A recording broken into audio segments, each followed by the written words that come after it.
Bonjour, donc après la présentation de l'outil DEXI, nous allons présenter une autre méthode de prédiction de la régulation des pucerons, donc à partir de l'analyse des données de la base de données du programme. Donc nous nous sommes posé les questions de voir comment mettre en évidence les phénomènes de régulation donc, à partir de la base de données ARENA, comment il est possible de les modéliser et par quel type de modèle, et ensuite surtout comment les formaliser dans un outil d'aide à la décision. L'outil d'aide à la décision IARENA que nous avons établi prédit l'abondance des pucerons, notamment les moyennes sur une saison entière ou les maximales. Il peut aussi prédire le taux de parasitisme des pucerons par des hyménoptères. Il a été paramétré sur la base de données ARENA sur 4 grandes cultures, 93 combinaisons parcelles année sur donc, la période de 2016 à 2018. Et chose importante, il a été cross-validé, c'est-à-dire qu'il peut prédire des données indépendantes du paramétrage. Donc, nous avons pu établir les meilleures variables d'entrée pour prédire l'abondance des pucerons. Concernant les variables type régulation naturelle, ce sont les premières qui sont apparues, je dirais, dans le top 10 des meilleures variables prédictives, notamment le taux de parasitisme, le pourcentage de momies et l'abondance de CIRF, enfin total adulte et larve. Sont également sorties des variables en lien direct avec la parcelle, plus particulièrement la taille, la largeur de la parcelle, ainsi que les types de bordures, et soit bande enherbée plus route, il y avait différents types, et également certaines variables liées au paysage, donc ces variables ayant été mesurées sur une zone tampon de 500 mètres autour d'une même parcelle, avec plus particulièrement donc, le total de linéaires enherbés, c'est-à-dire plus bande enherbée plus chemin, enherbé également, pourcentage de prairies et pourcentage de bois. Donc, comment fonctionne cet outil? Donc, l'utilisateur va entrer ses variables d'entrée avec un code binaire très simple, c'est que l'outil indique un seuil et donc l'utilisateur va entrer 1 si la variable est supérieure à cette valeur seuil, sinon il va rentrer 0. Une même variable peut apparaître 2 fois, mais avec des seuils différents. Et concernant donc la variable prédite, ici on voit par exemple l'abondance moyenne de pucerons sur 100 plantes, on voit donc qu'on peut toute la gamme des prédictions moyennes possibles de l'outil.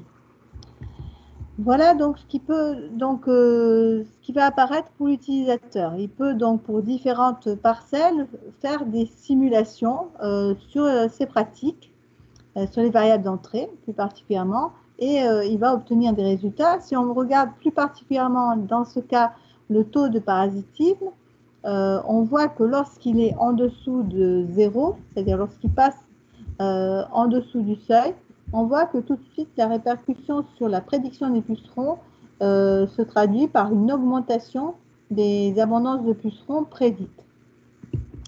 Ce qu'il faut voir, c'est qu'une même variable peut apparaître avec des seuils différents. Si dans certains cas, lorsque la variable n'est pas accessible, par exemple lorsque l'agriculteur ne peut pas mesurer un taux de parasitisme, on peut remplacer une variable. Là, dans le cas présent, nous avons fait la simulation pour la première variable et on peut voir qu'on peut la remplacer par la taille de la parcelle. Et là, de la même façon, je dirais que lorsqu'on a une parcelle de petite taille, on a une abondance relativement réduite de pucerons. Lorsqu'on augmente la taille de la parcelle, le nombre de pucerons augmente. Voilà un petit peu donc le fonctionnement de l'outil. Maintenant, donc, je laisse la parole à Elton Miles qui va vous présenter comment il a été construit. Voilà, donc 4 étapes. Forcément, d'abord un peu un pré-traitement des données disponibles. Donc, une étape importante, assez longue pour détecter, éliminer des erreurs, des données manquantes, des variables qui sont pas assez bien renseignées. Et puis aussi les calculs de nouvelles variables qui sont donc synthétiques et qui peuvent donc être utilisées.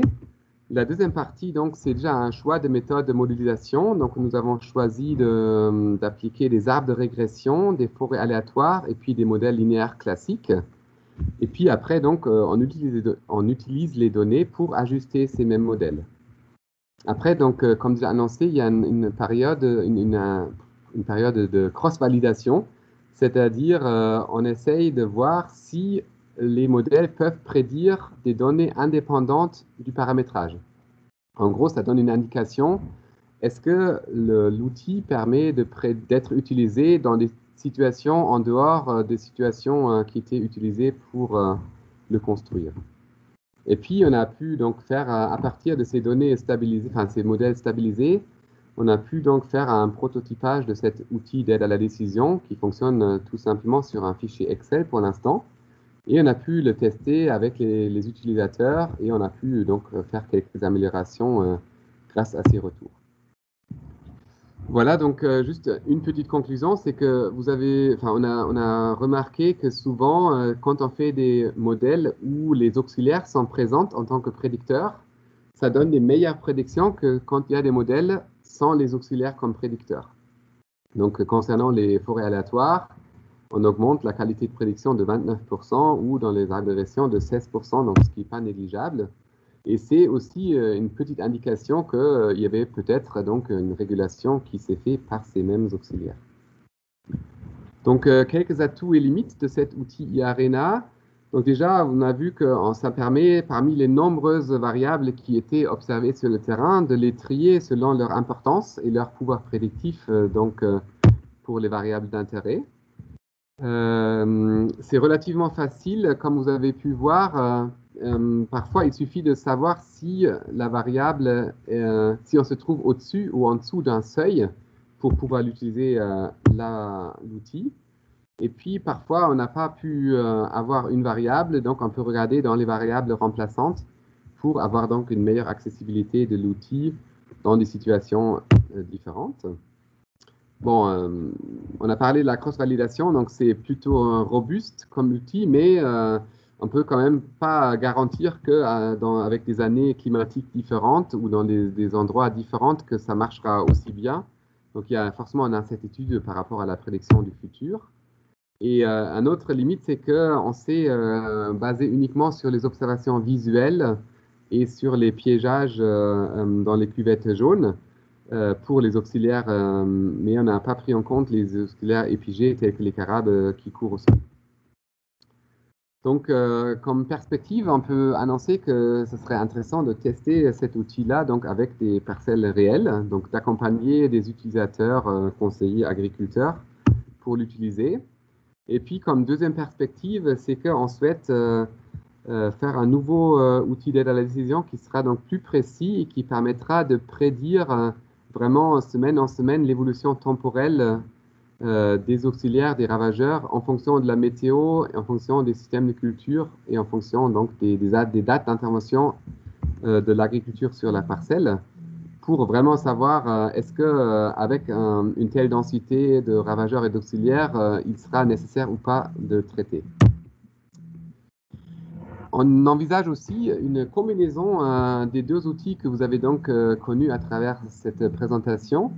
Donc, on peut par exemple partir de l'outil DEXI et donc rentrer les données sur le paysage des parcelles cibles, rentrer aussi les pratiques culturales, les systèmes de culture, les itinéraires techniques pour en fait prédire le potentiel des auxiliaires. Qui est donc la variable souvent la plus coûteuse à obtenir.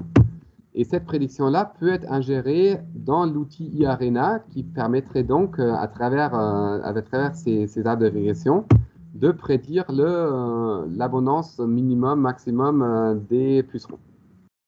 Voilà, et après, on peut envisager de comparer ces prédictions avec les observations de terrain pour voir si ça correspond à la réalité ou pas. Voilà, merci pour votre attention.